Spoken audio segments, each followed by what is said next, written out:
بئس الشراب وساءت مرتفقا. إن الذين آمنوا وعملوا الصالحات إنا لا نضيع أجر من أحسن عملا.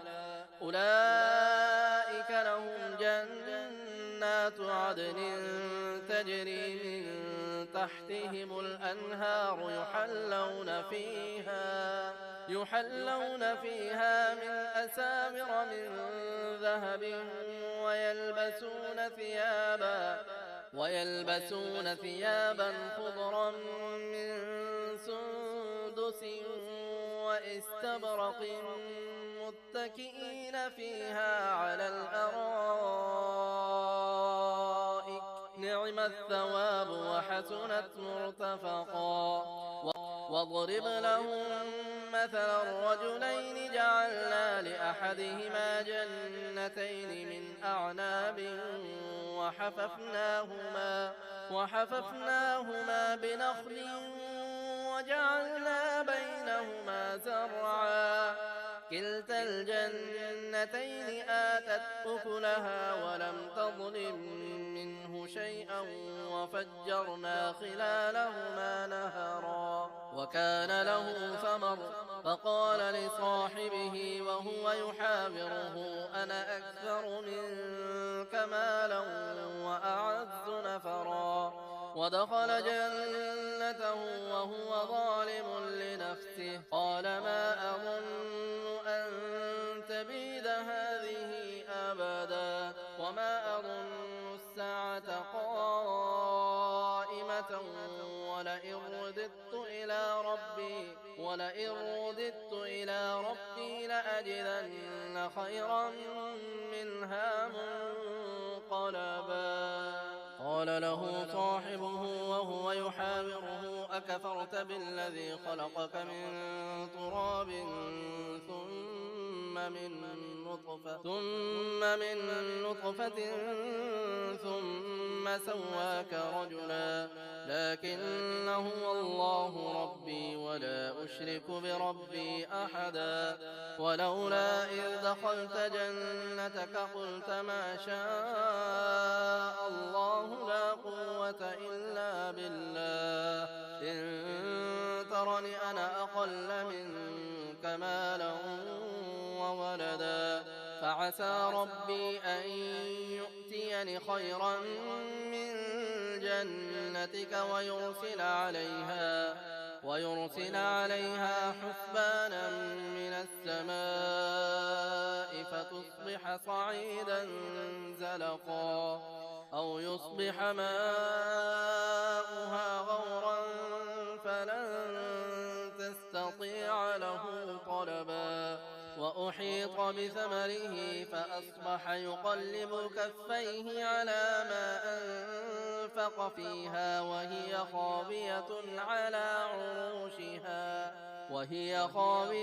على عروشها ويقول يا ليتني لم أشرك بربي أحدا. ولم تكن له فئة ينصرونه من دون الله وما كان منتصرا. هنالك الولاية لله الحق هو خير ثوابا وخير عقبا. واضرب لهم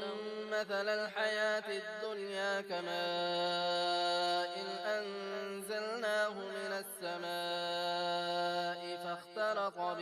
فاختلط به نبات الأرض فأصبح هشيما تذروه الرياح وكان الله على كل شيء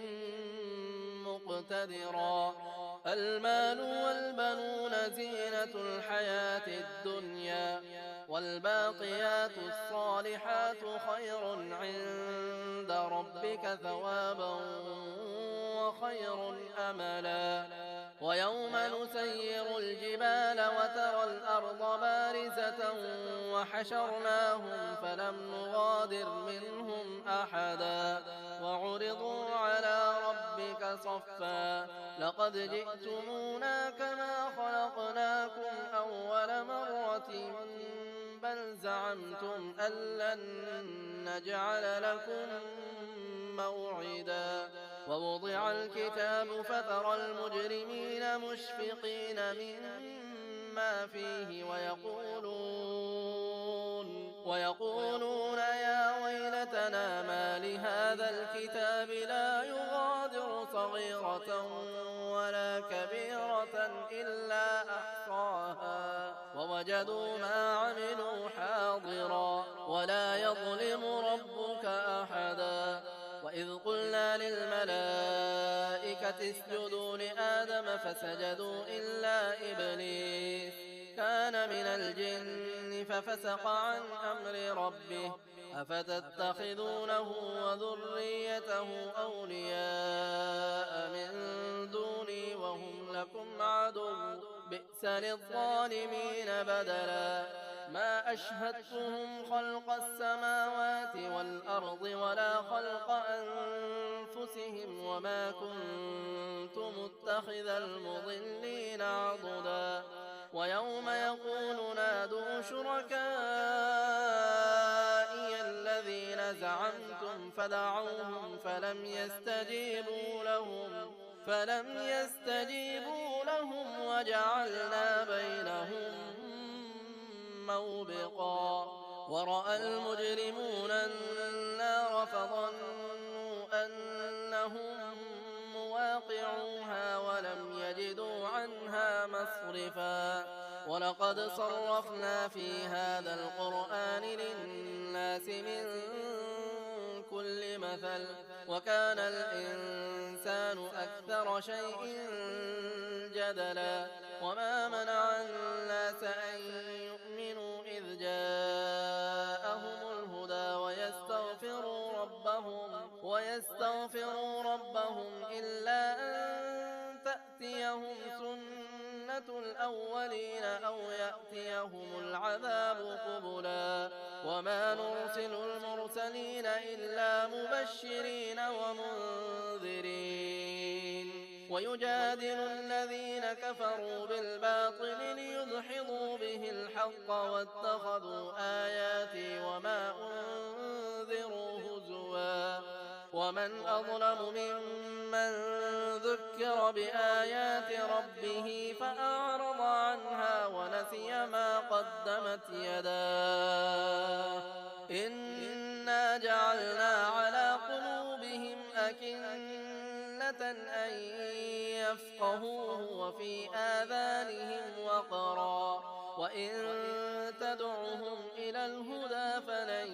يهتدوا إذا أبدا وربك الغفور ذو الرحمة لو يؤاخذهم بما كسبوا لعجل لهم العذاب بل لهم موعد لن يجدوا من دونه موئلا وتلك القرى أهلكناهم لما ظلموا وجعلنا لمهلكهم موعدا إذ قال موسى لفتاه لا أبرح حتى أبلغ مجمع البحرين أو أمضي حقبا فلما بلغا مجمع بينهما نسيا حوتهما فاتخذ سبيله في البحر سربا فلما جاوزا قال لفتاه آتنا غداءنا لقد لقينا من سفرنا هذا نصبا قال أرأيت إذ أوينا إلى الصخرة فإني نسيت الحوت وما أنسانيه إلا الشيطان أن أذكره واتخذ سبيله في البحر عجبا قال ذلك ما كنا نبغي فارتدا على آثارهما قصصا فوجدا عبدا من عبادنا آتيناه رحمة من عندنا وعلمناه من لدنا علما قال له موسى هل أتبعك على أن تعلمني مما علمت رشدا قال إنك لن تستطيع معي صبرا وكيف تصبر على ما لم تحط به خبرا قال ستجدني إن شاء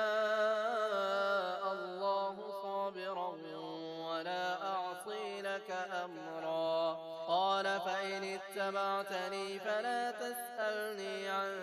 شيء حتى أحدث لك منه ذكرا. فانطلقا حتى إذا ركبا في السفينة خرقها قال أخرقتها لتغرق أهلها لقد جئت شيئا إمرا. قال ألم أقل إنك لن تستطيع معي صبرا. قال لا تؤاخذني بما نسيت ولا ترهقني من أمري عسرا. فانطلقا حتى إذا لقيا غلاما فقتله قال أقتلت نفسا زكية بغير نفس لقد جئت شيئا